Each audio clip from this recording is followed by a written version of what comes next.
el título de del capítulo 9, que me toca darlo. Y yo investigué qué significa la palabra motivo. En el diccionario, bueno, ahí donde lo busqué en el internet, dice que mueve o es capaz de mover. Es una función motiva, nombre masculino, una causa determinada a la existencia o cosa o el actuar de una persona. Por ejemplo, la pregunta es, se podría decir, ¿cuál fue el motivo de su fracaso? Eh, el motivo podemos tenerlo también para hacer alguna cosa, ¿no? Por ejemplo, un deportista, cuando son los Juegos Olímpicos, cada país manda un deportista, ¿no? Y cada deportista está motivado por ganar una medalla, ¿no? A lo mejor una de oro, una de plata, una de bronce. Pero el motivo es que su país al que representa sea triunfador, ¿no? Un novio y una novia tienen un motivo para casarse, ¿no? Que es unir su vida en amor, ¿no? En el matrimonio. Y así hay muchos motivos, ¿no? El estudiante puede ser motivado para terminar su carrera y entonces él tener su trabajo o ejercer su carrera, ese es otro motivo, ¿no? Por el cual a lo mejor él lo hace para salir adelante. Y así muchos formas de motivos, ¿no? Hay hasta canciones, hermanos, que dicen de motivo, ¿no?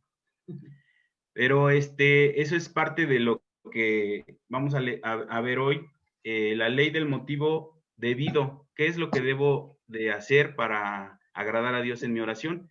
Y a veces actuamos de una manera diferente en la cual no exaltamos a Dios, ¿no? Qué importante es que nosotros conozcamos que el Espíritu Santo nos ayuda, que la fe es parte, la fe en Jesucristo. Es importante que nosotros reconozcamos siempre, ¿no? Que tenemos que tener fe en el Señor Jesucristo, que la alabanza esté de continuo en nuestra boca, ¿no? Todos esos temas que ya hemos visto anteriormente nos llevan a una forma correcta en la cual me tengo que dirigir a mi Señor y Salvador, ¿no? No debo de olvidar nunca de dónde me sacó el Señor, porque a lo mejor pensamos o llegamos a pensar que porque somos muy guapos o muy bonitos o porque le caemos bien al Señor, tenemos esa bendición por parte de Él, ¿no? Pero no es así, hermanos, es por pura misericordia y por el amor de Jesús para con nosotros. Entonces, Él nos sacó de un lugar donde nosotros teníamos como final el infierno, ¿no? Como una vida sin motivo, pero él ahora nos da un motivo de la existencia. Nosotros tenemos ahora que llegar hasta la estatura del varón perfecto y nuestro motivo es tener una vida eterna junto con él, ¿no? Ese es nuestro motivo. Entonces, no hay nada tan perjudicial para la oración como el motivo indebido. La oración pierde su valor y su eficacia a la medida que prevalece el yo, el egocentrismo, hermanos, el que yo sienta que valgo más que a lo mejor que los demás.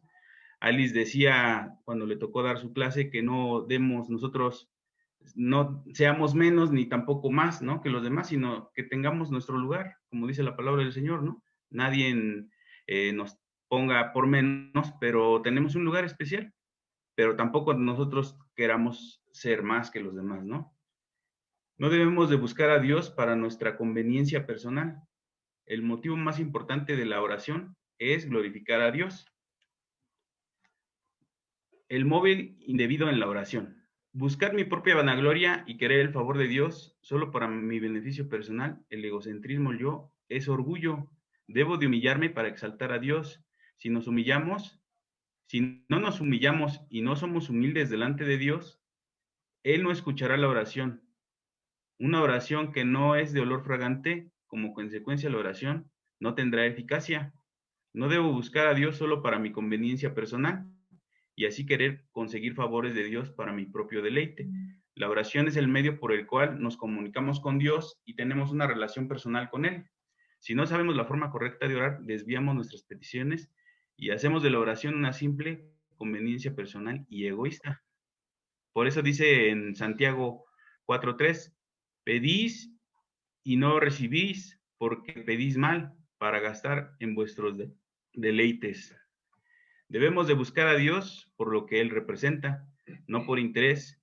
Si tenemos algo o alguien más importante que Dios, esto puede ser un ídolo, hermanos, que a lo mejor no lo representamos con una figura de barro, de madera, pero puede ser el dinero, el trabajo, alguna persona a quien nosotros tenemos como que la idolatramos, hermanos, de alguna forma, alguna enfermedad o hasta una preocupación puede ser más importante que a lo mejor creerle a Dios.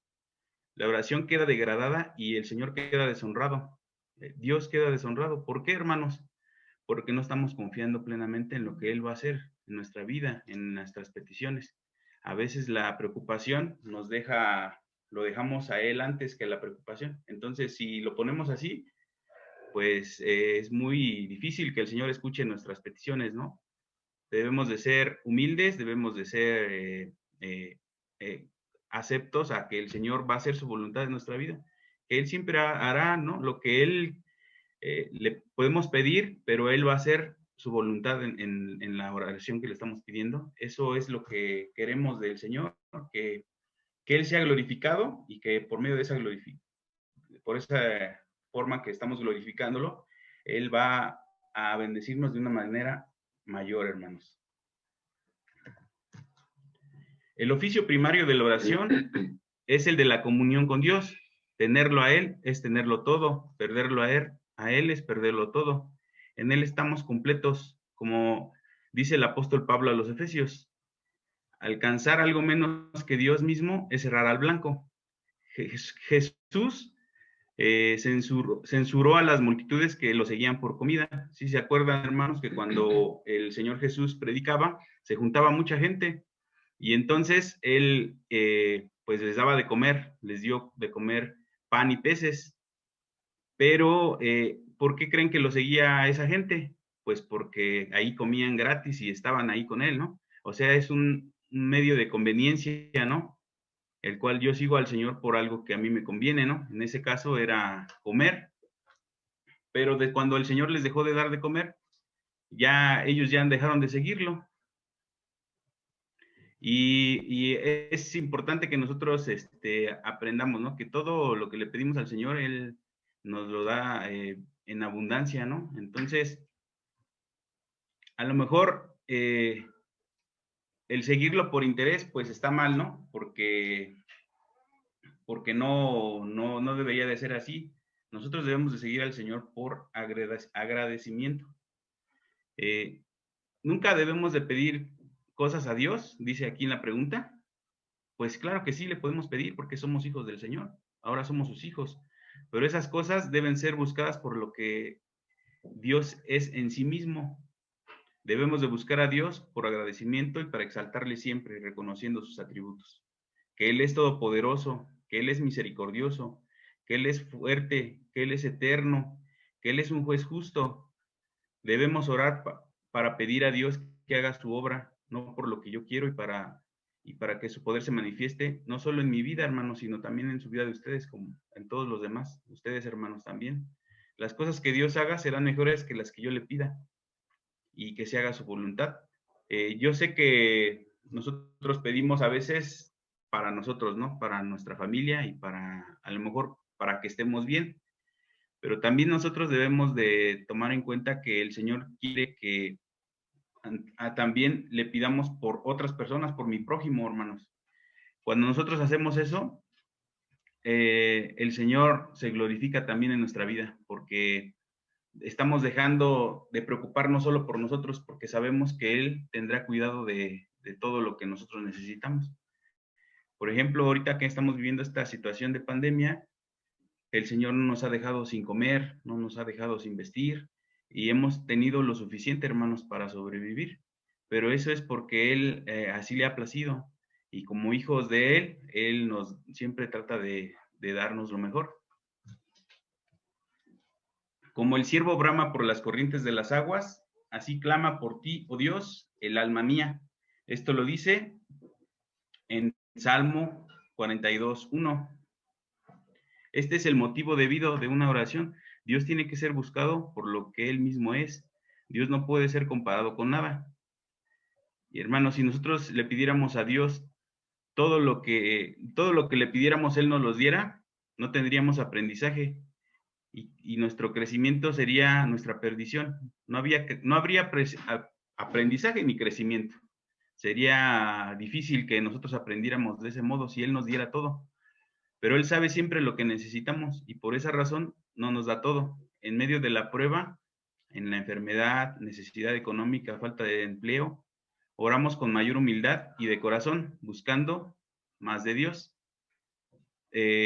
Yo creo, hermanos, que a veces nuestra necesidad nos hace más perceptibles, más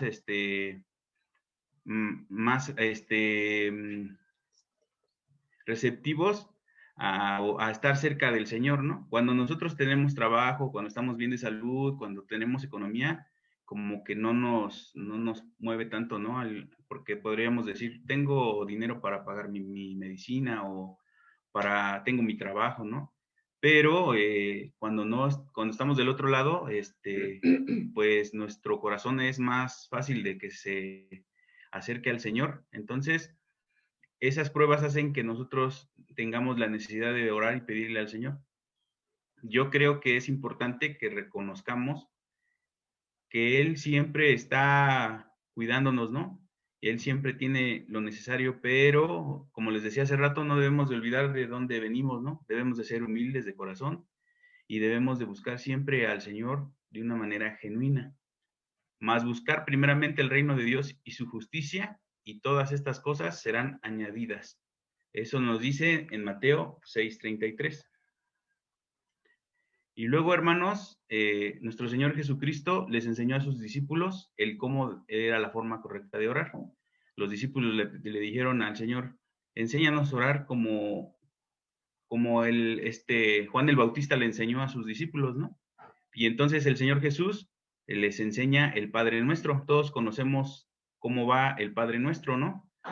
Los que fuimos católicos, los que ahora somos cristianos, pues es muy familiar el conocer el Padre Nuestro. Y comienza, ¿verdad? Vosotros pues oráis así, Padre nuestro que estás en los cielos, santificado sea tu nombre. Mateo 6:9. Ahí, hermanos, dice, Padre nuestro que estás en los cielos, santificado sea tu nombre. Ahí está la clave, ¿verdad? Santificar siempre el nombre del Señor. Antes que cualquier otra cosa, alabar al Señor, glorificarlo, santificar su nombre. Esa es la principal forma en la que nosotros podemos dirigirnos a Él, siempre con humildad, sabiendo que Él es nuestro Rey, que Él es nuestro Padre, y con esa reverencia a Él, nosotros podemos orar y pedirle nuestras peticiones. El celo de la casa del Señor debe consumirnos así como lo consumió a Jesús. Así como limpió Jesús el templo de los vendedores, nosotros debemos de limpiar nuestro corazón y nuestra mente. Esto no es fácil y es duro para morir. El yo es duro para morir, hermanos. Siempre el yo es el ego mismo. Nosotros queremos reconocimiento, ¿no? De las personas y de lo que estamos haciendo a lo mejor, pero lo más importante es entender que el que tiene que tener el reconocimiento es el Señor. Él es lo más importante. Así sea yo el mejor predicador de todo el mundo, lo importante es que reconozca que el que está obrando en mi vida es Dios. Pero los que son de Cristo han crucificado la carne con sus pasiones y deseos. Gálatas 5:24. Vamos a ver aquí nuestra página 66, hermanos, de las hojas. Es que una buena esposa busque al Señor y le pida la conversión de su esposo, porque sería muy hermoso que no regresara ebrio a su casa y pegara a los hijos, y que fuera como su vecino Juan Pablo, que es cristiano y cuya presencia resulta una bendición para todo el vecindario. Muy otra cosa es que esta esposa afligida pida a Dios por la conversión de su marido, de modo que su santo nombre sea glorificado y una vida dedicada al honor y alabanza de Dios. Si esta buena esposa puede decir, Señor, trae a mi esposo al conocimiento de tu amor para que tu nombre sea glorificado en él.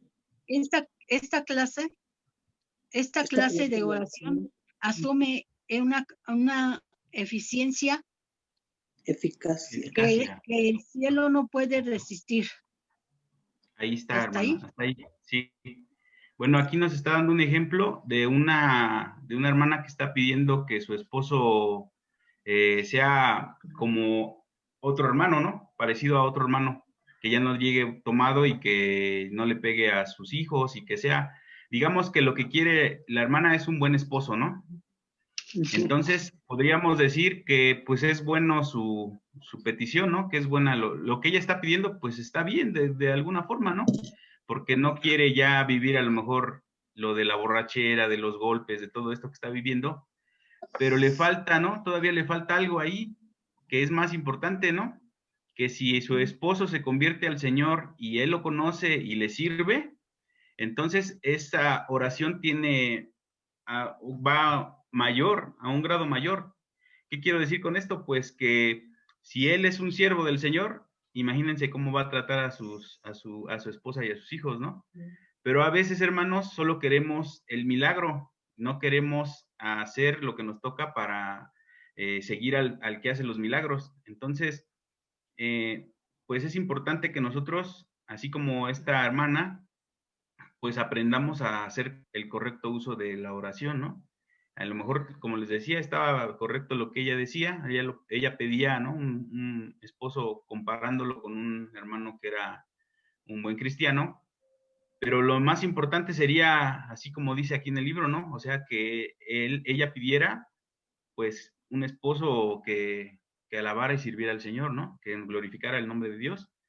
Entonces, a veces es importante que nosotros entendamos esto, ¿no? Que siempre si nosotros pedimos así, el Señor va a hacer grandes cosas, ¿no? En las personas. Y como dice aquí, dice, la respuesta vendrá, porque Dios tiene que contestar semejante oración.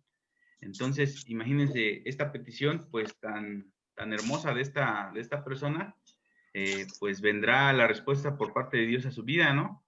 Pero también ahí ella tiene que entender pues que hay que servir al Señor, ¿no? De alguna forma, porque como les decía, cuando queremos el puro milagro, pues eso no es lo más importante, ¿no? Porque podemos decir, yo quiero seguir mi vida tal como está bien mi vida, nada más quiero que lo cambie a Él, ¿no? Entonces eso lo importante sería así como dice, pues que glorifique al Señor, que le sirva, y así es mayor, ¿no? Sus hijos tendrán un buen ejemplo, una buena herencia por parte para los cielos, que les va a dejar el esposo, y ella vivirá una vida mejor, ¿no? El yo trata de robar la gloria de Dios, por cuanto los designios de la carne son enemistad contra Dios, porque no se sujetan a la ley de Dios, ni tampoco pueden. Los que viven según la carne no pueden agradar a Dios. Esto lo vemos en Romanos 8, del 7 al 8. El yo debe morir y por el Espíritu hacer morir las obras de la carne, porque si vivís conforme a la carne, moriréis, mas si por el Espíritu hacéis morir las obras de la carne, viviréis.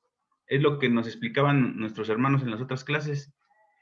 Yo tengo que dejar de hacer muchas cosas que no le agradan al Señor y buscarlo a Él en las cosas espirituales.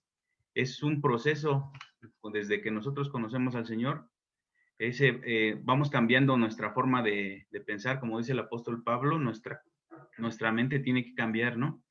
Entonces, esto no es fácil y no puede ser de la noche a la mañana, ¿no?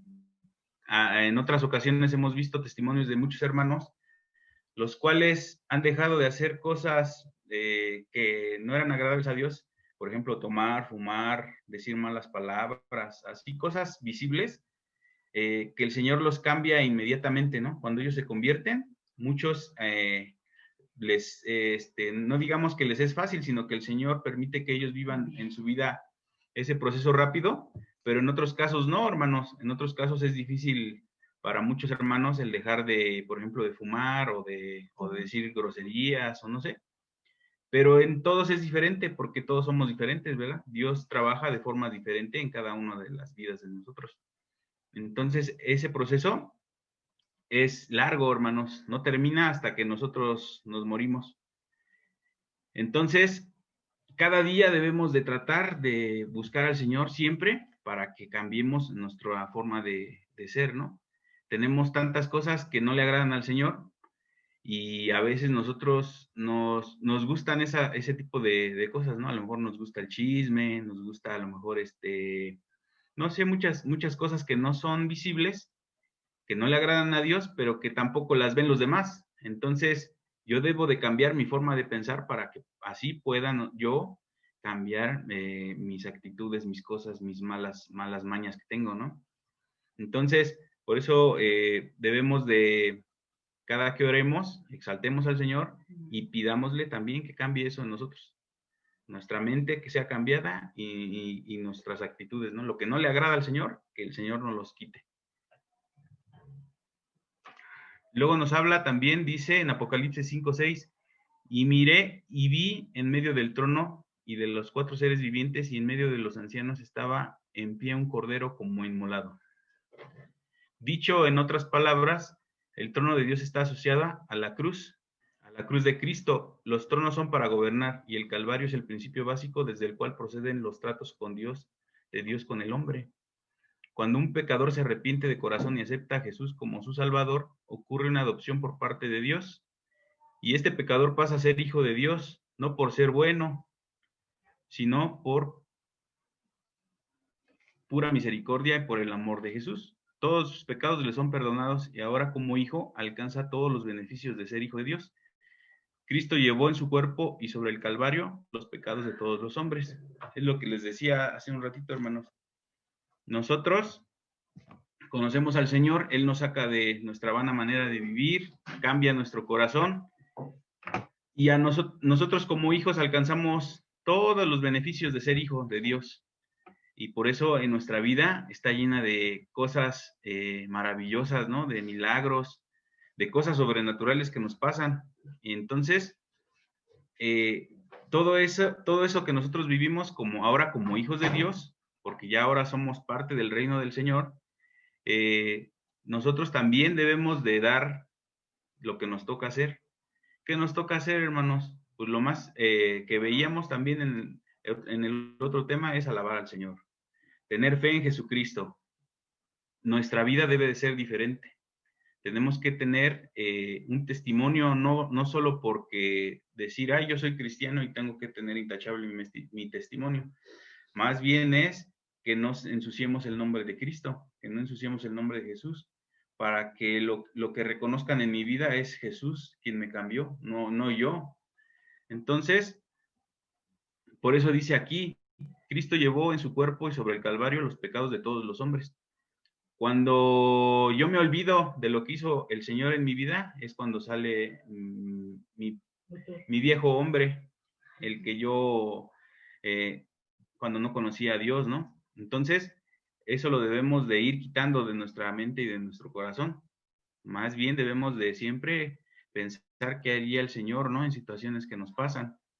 Entonces, eso es importante para nuestra vida, que nosotros siempre tengamos en cuenta de dónde nos sacó el Señor, quiénes somos como personas y qué queremos, ¿no? Luego dice aquí el versículo de Juan 14:6. Jesús le dijo, yo soy el camino, la verdad y la vida, y nadie viene al Padre sino por mí. Y su camino es el camino de la cruz. El camino de Jesús fue ese. Él, cuando llevó a los discípulos a enseñarles a la gente, él sabía dónde iba, ¿no? ¿Qué hizo? Pues en el camino de la cruz fue llevar todos nuestros pecados, nuestras faltas y alcanzáramos nosotros la misericordia de Dios. Su amor nos llevó, su amor para con nosotros fue tan inmenso que alcanzamos ahora nosotros la misericordia de Dios. Sabiendo esto, que nuestro viejo hombre fue crucificado juntamente con él, para que el cuerpo del pecado sea destruido, a fin de que no sirvamos más el pecado. Romanos 6:6. Este método que Dios emplea para traer con este principio, con este principio que ha perturbado el universo y dado tanto hincapié a Satanás en este viejo mundo, el principio que nosotros llamamos pecado. Nada equipa al cristiano para la oración como la cruz de Cristo. Cuando el creyente por medio de la fe y el Espíritu Santo penetra en la experiencia del capítulo 6 de Romanos, entonces hace suyas las glorias que son herencia de quienes son sencillos de corazón y en quienes no hay engaño. El único propósito que les guía es la gloria de Cristo, porque han sido crucificados juntamente con Él. La oración no tiene límites, porque el cristiano es uno con la fuente de toda riqueza y poder espiritual. Podemos vivir aquí las promesas del cielo en nuestra vida. A veces también, como les decía, vivimos una vida llena de milagros y de cosas sobrenaturales, ¿no? Dice que podemos vivir aquí las promesas del cielo en nuestra vida. Nosotros esperamos un día estar con el Señor en el cielo y allá vivir con Él la eternidad, pero aquí nosotros también podemos vivir parte de esa bendición. Nosotros, cuando oramos, luego a veces pedimos milagros, a lo mejor sanidad, a lo mejor un milagro para algún familiar, y eso, hermanos, es algo que es sobrenatural para las personas que no saben, no conocen de Dios. Fíjense, hay un testimonio de una hermana que su esposo se enfermó, ¿no? Ahorita del COVID. Y le dijeron que se despidiera de él ahí en el hospital. Despídase de su esposo porque ya, ¿no? Pero nosotros estuvimos orando por su esposo, hermanos, y él ni siquiera fue entubado, solo le pusieron una máscara para un respirador. Y él a la semana lo dieron ya para que se fuera a su casa otra vez a recuperarse. Entonces, eso es un milagro de parte de Dios para la vida de él. Pero ese milagro fue por la fe de su esposa, porque nosotros estuvimos orando, porque el Señor Jesús tuvo misericordia de él. Entonces, eso no lo puede entender a lo mejor el doctor que lo dio de alta, porque en su placa salía que todos sus pulmones estaban dañados, ¿no? Por la enfermedad del COVID. Y él nos explicaba el doctor cómo podía respirar. Entonces, nosotros lo entendemos y sabemos que es un milagro por parte de Dios. Es algo sobrenatural que él está viviendo ahorita. Y también él va a aprender a que la misericordia de Dios lo ha alcanzado y que va a tener que servirlo a él ahora, porque pues él ha visto el poder de Dios. Antes le habían platicado, como decía Job, antes a oídas te había oído, pero ahora mis ojos te ven. ¿Por qué? Porque está viva el milagro, lo hace vivo él, ¿no? Porque él lo está viviendo en este momento. Entonces, eso es parte de lo que dice aquí. Podemos vivir aquí las promesas del cielo en nuestra vida. Si permanecéis en mí y mis palabras permanecen en vosotros, pedid todo lo que queréis y os será hecho. Juan 15:7. Pero aquí está conjuntamente con este versículo la clave, ¿verdad? Si permanecéis en mí y mis palabras permanecen en vosotros. ¿Qué quiere decir esto, hermanos? Pues que nosotros tenemos que estar firmes en la roca que es Jesús, en la Biblia, que es su palabra, y la palabra nosotros la debemos de vivir, para que así nosotros lo que pidamos, el Señor nos los dé. Pero digamos que es una consecuencia de lo que yo estoy haciendo, ¿no? Pocos cristianos entran al ministerio de la oración. Aunque conocen las promesas escritas en la palabra, no muchos quieren pagar el precio. Es decir, dejar las cosas pasadas, las cosas viejas, la carne, la idolatría, el yo. Todo eso tiene que ser crucificado. El ministerio de la oración es difícil, hermanos. ¿Por qué es difícil? Porque tenemos que estar firmes, tenemos que tener siempre estar en oración, ¿no? Nosotros somos privilegiados. ¿Por qué? Porque nosotros en cualquier momento podemos orar al Señor, ¿no? Podemos estar aquí en la casa y orar al Señor. Podemos ir en el auto, orar y pedir al Señor. Podemos estar trabajando y estar orando. Podemos en cualquier lugar, ¿no? En cualquier hora, en todo tiempo podemos orar y pedirle al Señor en oración. es una disciplina también, porque a muchos cristianos solo oran para los alimentos, ¿no?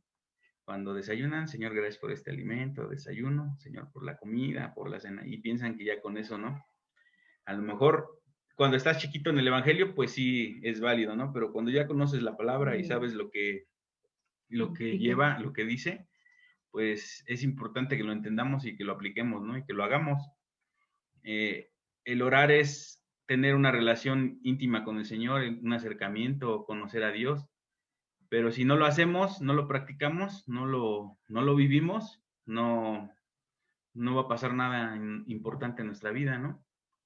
Entonces, cuando nosotros estamos en el ministerio de la oración, no es para hacer chismes de que se enfermó un hermano, de que le pasó algo a una hermana, o sea, eso es para que nosotros seamos intercesores de las personas.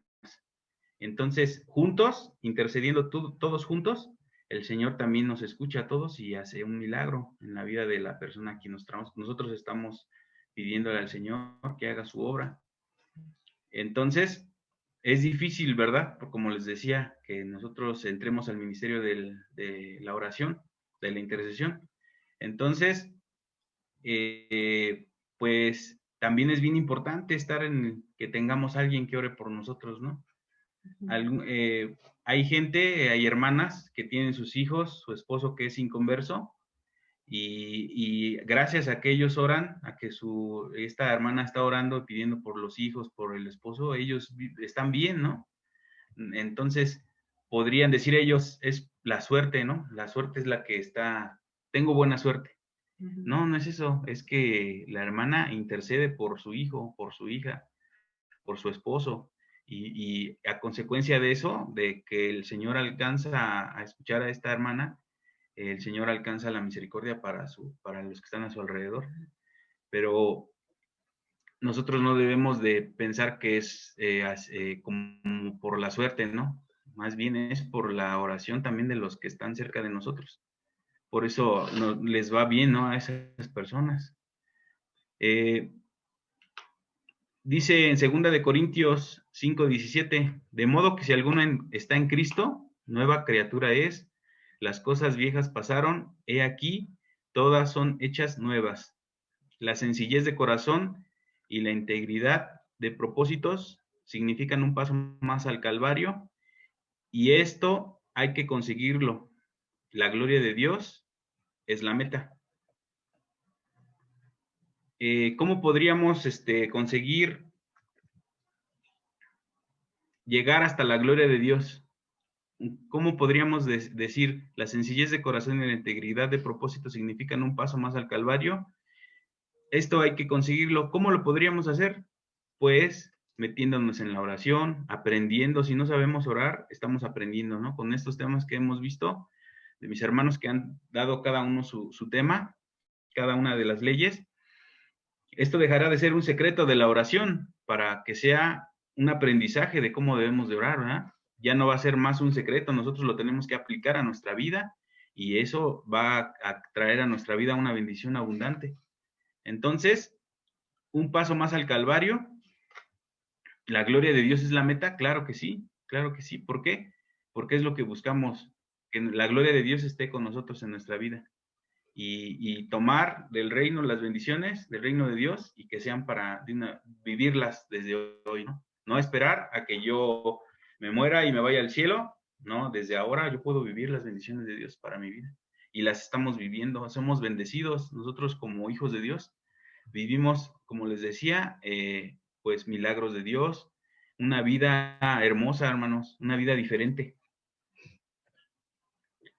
Vamos a ver también, como hace rato decía mi hermana Marisol, sobre la oración de Moisés, por el hermano Moisés, Moisés, oraba, ¿verdad? ¿Por qué? Porque Israel adoró un becerro de oro cuando él estaba con el Señor haciendo la ley, las tablas de la ley. Pues el pueblo de Israel se desvió, hicieron un becerro de oro y lo empezaron a adorar, y eso le molestó mucho a Jehová.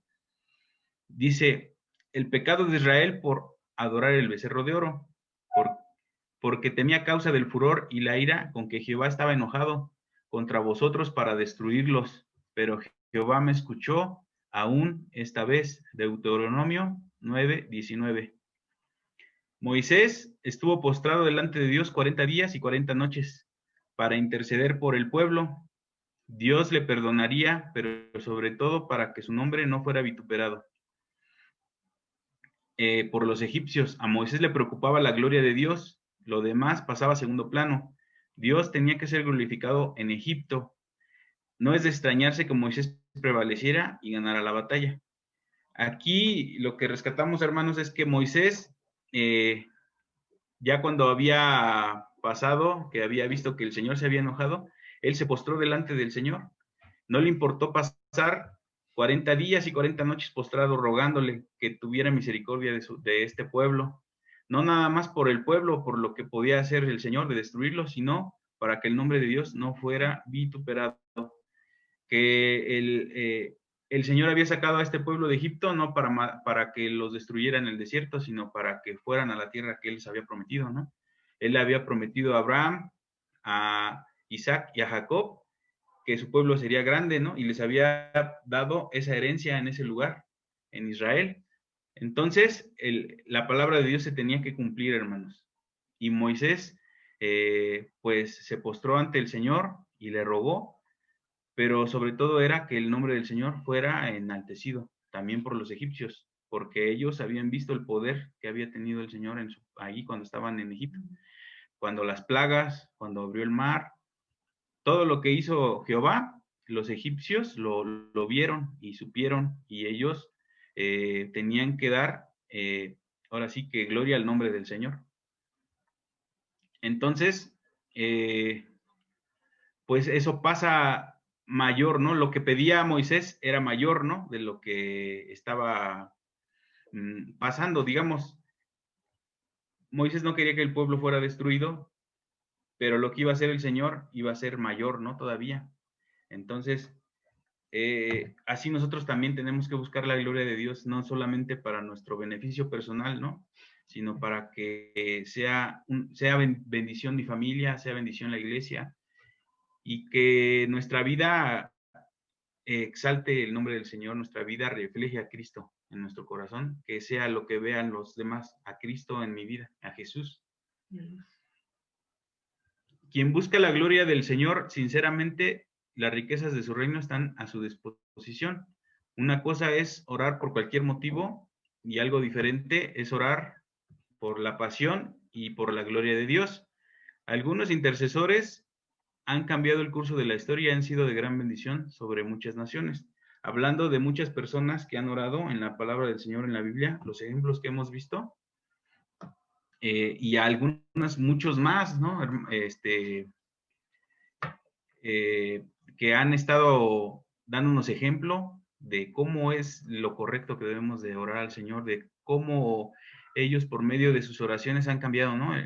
Como dice el curso de la historia, y han sido de gran bendición sobre muchas naciones, incluso sobre nosotros, ¿no?